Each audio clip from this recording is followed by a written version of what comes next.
it's nice to have GPS on your phone and all that, but it's also nice to have charts. Are you familiar with radio direction finder? No.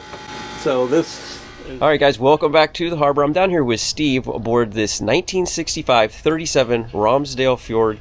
Really unique, special boat. That's what I like to do, and I definitely found one today. He's going to give us a little bit of a tour. He's owned this boat for the last 30 years, and it's a really special boat, so let's dive on in. The boat is a steel hull, but an aluminum top. Is that correct? steel hull, yes, aluminum superstructure. So that gives it a real low sense of gravity, making it really a seaworthy vessel. From the outside, you'll notice the windows are double pane with Venetian blinds between. Very seaworthy. And what is the beam on this? 12 foot, 12.6. Okay. And it's at this point named Norlys, which is in Norwegian, is where the boat came from. It means Northern Lights. I kept the original name when I bought it. Nice. And where did you find it here in Florida, or? Yeah, I actually found it in Tampa. Had it brought it down 30 years ago. 30 years ago. Wow. And you've been living a full-time liveaboard? Liveaboard, yeah. It's amazing. Right here, we're on the Okeechobee waterway. Beautiful little spot. Let's climb aboard. All right, let's go. So the aluminum structure on top keeps her heavy on the bottom and light on top. Right. So you were telling me you did a little bit of modification back here in the cockpit. Yeah, I bought the boat 30 years ago, and I've just done a million things to it. Just loved working on it, and I built all the teak around the edge, so if I wanted to, I could enclose it with isinglass. Put a new deck back here. They're starting to have a little rust. I've able to maintain and get rid of all the rust on the boat. It's got a 500-gallon water tank below the deck here. And she's in fresh water, so Yeah, super clean bottom. There's basically been no rust at all. Yeah, we are on the Okeechobee waterway in between the locks, and so she is completely fresh water. No worry about barnacles and saltwater corrosion. And you said it's, how did you say it was cooled again? It's keel-cooled. In other words, there's keel pipes, half pipes that run forward to aft and act as a radiator to cool it. So all the water is self-contained. You're not bringing any salt water into the boat through the engine at all. Which I think really is incredible, because, you know, with some of the algae and stuff like that in the water nowadays, you don't want that running in through your boat, especially salt water. Right. So that eliminates all that. It's got a variable pitch, or adjustable pitch propeller, which acts as a transmission, so it has no transmission. Everything is just basic logic, first class. I just love the thought of, you know, what they've done on this boat. Yeah, you said those props can even chop through ice. This thing was designed to go. Yeah, I've got the specs, and it calls for a 2-foot ice classification. Wow. Propellers. Yeah, it's and like I say, it was built in Bergen, Norway, so it was. Now, you said this Romsdal they were started out as a commercial line of boats? Well, they were doing a lot of fishing boats up there, trawler fishing boats.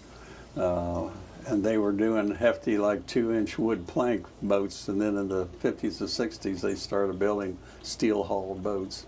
Okay. Not many of these around, the 37s. Right. They were doing some larger ones. But this is just the perfect size for me, and had to have it. Yeah, 37, I'd say, you know, just under 40 is a great size for a liveaboard. And it's plenty spacious. Head up to the starboard here, head to the bow.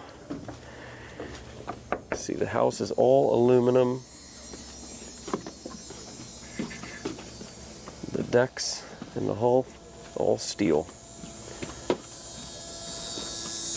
So it had no windlass, and I had all this built in. nice Muir windlass. So, and I kind of built it where you can stand up there and look down and see where the anchor is.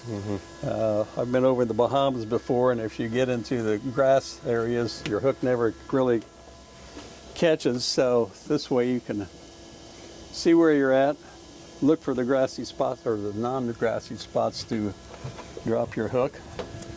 This deck hatch goes. And that hatches into the berth. stateroom. And I've just thrown that board over the top of it to keep the sun out. And yeah. the center windows swings out, so you get cross ventilation when you're underway. And on like these steel boats, you're able to keep up with the painting yourself, right? I mean, it's not like where you have to have it specially sprayed and put in a booth like a fiberglass boat. Right. You know, there's advantages and disadvantages to glass. You know, glass actually blisters and fiberglass is a problem. Steel, you're more likely to get rust. And if you look close, this hasn't been sprayed, it was rolled on. So it's not a real yachty boat, but it's easily to maintain. This decking, you'll notice a little rough, but this is actually called Simontex. And it's like a half-inch topping over the steel. And what that does, it protects the steel and acts as an insulation barrier. How is that applied? It came with the boat. Oh, really? And what you're looking at there, I came back and this stuff is not real smooth. It kind of had ripples, so I used all fairing and faired it all smooth. And that fairing seems like some places it's kind of coming a little loose. There's only a couple spots like that, but yeah, I don't see much. The actual Simontex, I've never had to do anything with it, and it's really protected it from any rust at all. Well, heading to port here, I see your neighbor's boat, that Katie Krogan. Now, is that part of the marina here as well, or the No, that's neighbors next door. Okay. Yep. That's a nice boat there. This is a riding sail, which is designed strictly to, you know, if you got a beam sea and the boat will want to roll back and forth, you put the sail up and it slows down that action. Okay. So kind also, of like a stabilizing. Yeah. Without a stabilizer. Right. Does this boat have stabilizers or no? No. Don't need it with that. And also you can put a dink and use it to swing out to one side and hoist a dink up here. Okay. And it is dry stacked, so once again, you're not having water intrude from the river. One's the main engine, the other is the generator. And you'll notice over here is my propane. It's propane, and it's all set up. If you wanted to cook, you could do normal cooking, but right now the burner's all propane. Right. So which is really nice. If you like to anchor out, you don't have to have power. It's got an inverter, generator. I suppose you could actually, if you want, put a little bimini up here and a table and sit up here and have your meals. Yeah, when this is out of the way, you know, it's all open space. And I've had it out before with friends and the wives are all up here sunbathing. And right. Yeah, put some cushions down. Yep. How about these doors? Are they teak? Yeah, they're all teak. I like that light up there too. This actually was all Norwegian 32 volt. And this was an electric plug, which I haven't got it hooked up because I don't have proper Norwegian plugs. Right. Let's head into the salon. So I've redone the galley. Originally the freezer was top mounted, gave me no counter space, and so I did a more conventional front load freezer, and then I redid the whole top, and I built this where it gives me more counter space. Yeah. Yeah, I like tumble marble. Yeah. Very nice. Settee, I built all that in. It didn't have much of a sitting area. The table pops up, turns around, seats four nicely. Yeah. It's all designed. Right now the hatch can raise up and miss the table, so nothing has to be a problem. Original parquet flooring. Yes. And what's the headliner? This is an older acoustical tile. All teak inside here as well? Yes, it's all teak. Amazing craftsmanship from 1965, right? It's amazing. And I hadn't really worked with wood much, so to build the table and to build all the settee took me forever, but it was fun.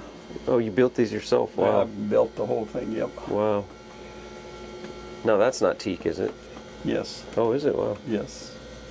And this is a teak veneer, and this is actually bending plywood behind it, so you can curve the whole thing. So did building that create a new hobby for you, or was that kind of like a one-time venture? Well, actually, I built this workshop next door here, and I do a fair amount of woodworking. I'll have to show you that sometime. Yeah. This is something small that I made on my lathe. And, Okay. well, it's just kind of hard on my fingers. That's a solid. It's a solid door. So it's set up for a bank of 4 8D batteries, one for the starting engine and 3 for the house.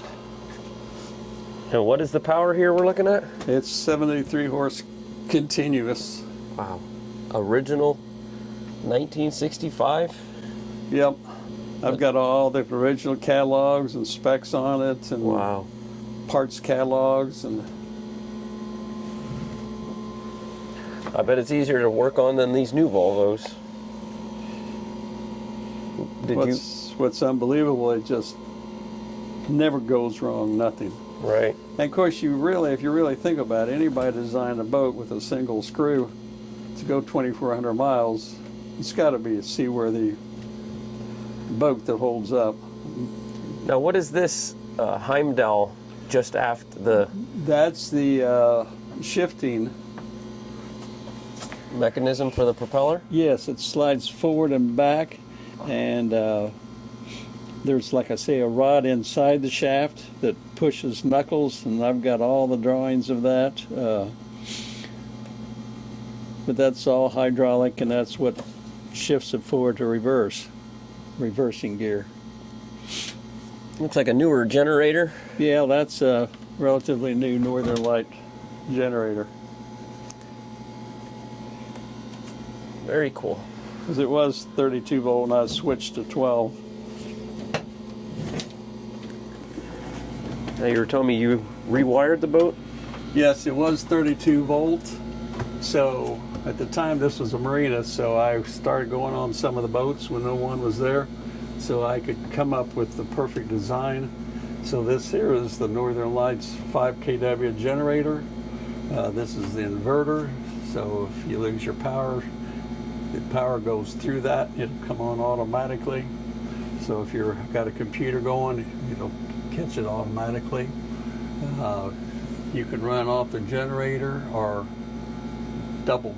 There's actually 2 30 amp cords coming into it. But if you get somewhere where you only got one, you can switch over to one and decide, what to use and what not to use. This is all DC. This is for your batteries. This is the house batteries, and this is the engine battery. So it's all pretty well thought out. This here is the light down in the bilge. So if you're down there, you can reach over here, and it's the closest switch to the bilge. Okay. Everything was thought out, just 100%. And so this is the volts, and over here shows what the amps you're using. These are the 2 main breakers coming in, 230 volt lines coming in. So you got a degree in wood making, and you're now marine master mechanic or master electrician. Yeah, I just kept looking at it, well, that's no good. And Right. to have all this built in one unit, Yeah. you hardly see that. Come on down to the head. I've rebuilt all that and totally fiberglass the shower, so it's low maintenance. Yeah, that's a The really mirror nice. behind the vanity pulls up, and I utilize all the space. First of all, if you notice this wall here, it's on a hinge, so it'll open up. Oh, yeah. So you have access to the back of your panel without taking it down. Right. The This area here, let me. Yep. So Okay. you got all that storage. No wasted space. And you refinished this bathroom. Yeah, I built the walls, the ceiling. Wow. This is all Velcroed, so I can pop it down if I want to run new wiring or have any problem there. This all opens up. I mean, this is really good craftsmanship. Normally when boat owners take over and start remodeling stuff, I mean, you can tell, and it's like, wow, you know, there's some pretty big gaps here and there. You did a really nice job, and you built out that shower as well. That doesn't look like that was too easy. And more of that veneer, or is that, how do you make the curves? You mean in the shower? Yeah, with the wood. Well, for one thing, the board back there, I used some bending plywood and it didn't seem to be very sturdy, so I took regular plywood and I cut slots in it every inch and curved it so I could see there's not much headroom there, but it just gives you a lot more elbow space. Right. And you could actually, it's really comfortable. The shower head is the kind that you can take down and you can sit back and lean back against the back. And yeah, very clean. the lid comes off and there's access to the controls for the head. The head's more of the residential type where you can either do a typical flush or you can do a minimal flush, or you can just push this and hold it down as long as you want. There you go.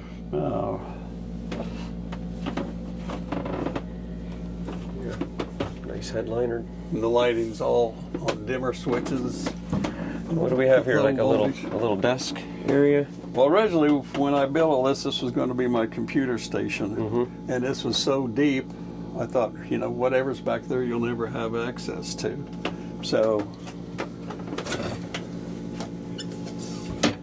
there you go. this here is actually the sail for that riding sail I was telling you about.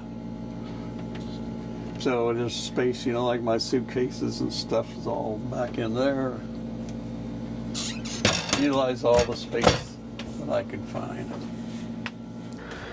So this originally had, they called it a double berth, one over here and one over there. But the berth was only about this wide, and I thought, that's a double berth. Right. I wanted a nice size, so I ripped all that out and I put a nice size queen size bed in.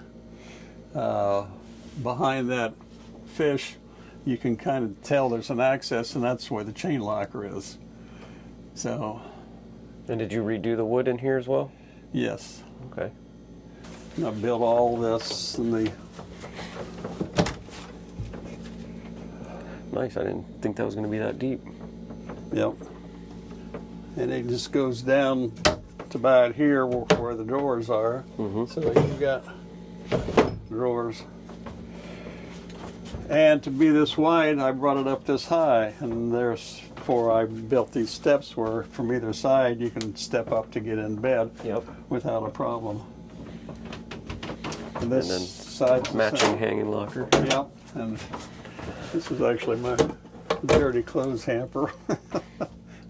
I built the doors and all the cabinetry. So where are you going to go if you have to move ashore? You know, I'm at the point in my life where I don't go cruising like I used to. Right. I've got a brother that was 2 years older than me. He's passed away, but him and his wife, when he was 62, circumnavigated the world, just the two of them in a 42-foot Tiana sailboat. So I've got to do my long-range cruising and sailing with them. Right. I'd fly into different places, you know, Fiji Islands or wherever. Wow. So I haven't done a lot of real long cruising with this boat. For one thing, I'm an architect and had my own business, so 7 days a week I'm working. Right. So. And up into the pilot house.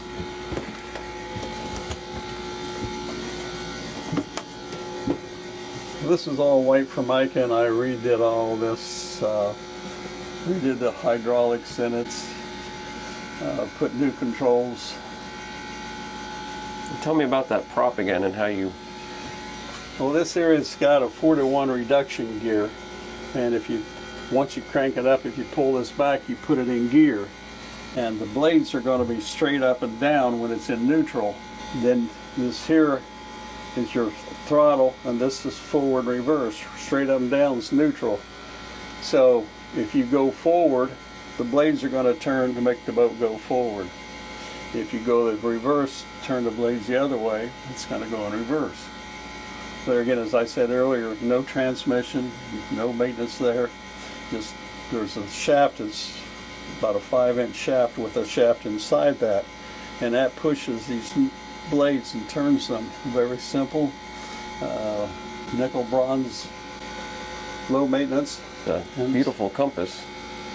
Yeah, this is one of those international type compasses where if you go below the equator or anywhere in the world, some compasses they won't work, and this is designed to do that. And that came with it, and it was leaking some of the fluid. I had it rebuilt over Lauderdale. Tell me about the sleeping accommodations here. Well, this turns into a double bunk, and this part, when it swings up, it's got a piece behind it, and it flips out and becomes this wide. And it hooks up here, so it's up this area, creating a double bunk. And then there's another cushion underneath for the bunk below. Okay. So this piece here attaches from here down, making it that wide as well. It never had air conditioning to begin with, so I installed air conditioning here, and it blows aft into the salon, straight down into the stateroom, and out the side over here. So worked out just perfect to be able to cool the whole boat. Living in Florida, and I live on it full time, so air conditioning is a big thing for me. Right. Pretty simple. Not a lot of. You didn't have to run a lot of duct work or anything. No duct work at all. And it's got a nice chart table with storage underneath, and it's full of electrical storage. Yeah, getting to be a thing of the past, right? Charts, everybody's got. Yeah. Well, and I'm from the old school. It's nice to have GPS on your phone and all that, but it's also nice to have charts that, in case you get an area where your phone's not working or whatever, your GPS is not working. Yeah, I just did a 1972 wooden tugboat, and the guy just uses his charts and his depth finder, and that's what he used for so many decades. Yeah. That he's just so used to it. He's owned the boat for 50 years. This boat originally had RDF. Are you familiar with radio direction finder? No. So this is, it's like a compass, and it's got an antenna on top. And all along the shorelines there used to be these towers, and I think they're still there in a lot of places. So you can pinpoint one at an angle here and one at an angle there, and that'll show you exactly where you're at. Originally I was trying to save all that, over the years. I said, who's going to use that Right. when you've got AutoNav? I really appreciate the tour. It was a pleasant surprise, actually, for both of us, but hopefully there's a new family is ready to go on a voyage. Would you consider this an explorer or an expedition yacht? It's got 1,000 gallons of fuel, and it's got a 2,400 mile range. Wow. So, And ice chopping you propellers can, and yeah, you can go anywhere right. with one tank of gas, without a problem. Yeah. And so, even you go to the Bahamas, a lot of times to find fuel that you're comfortable with, and where it's at, Right. you don't have to worry about it. Right. Everything about this boat just has totally amazed me. That's why when I saw it, I've got to have it. And Yeah. And it was a good purchase. You've had it for 30 been years. on it ever since. Yeah. And there's been just no maintenance. Other than stuff that I want to do. Yeah. No, it seems, I can tell. I get on a lot of boats, and you can just tell nobody's cared for it in years, and they're over it. But you really have cared for this. It's a really neat to see a boat, 1965, that is just ready to go even today. Yeah, I'll probably be sick when I sell it, but Yeah, it's going to be hard. I guess at some point you're going to make that move. Yeah. Well, you know you bought the right boat when they say the happiest days when you bought it, when you sell it. When you're saying, look, I don't even want to sell it. That's who you want to buy a boat from. I just hope whoever buys it enjoys it as much as me and appreciates what we have here, and I'm sure they will. Yeah. Well, thanks for the tour, Steve. I really appreciate it. No problem. Now for a continual walkthrough on this 60-year-old 37 Ramsdal Fjord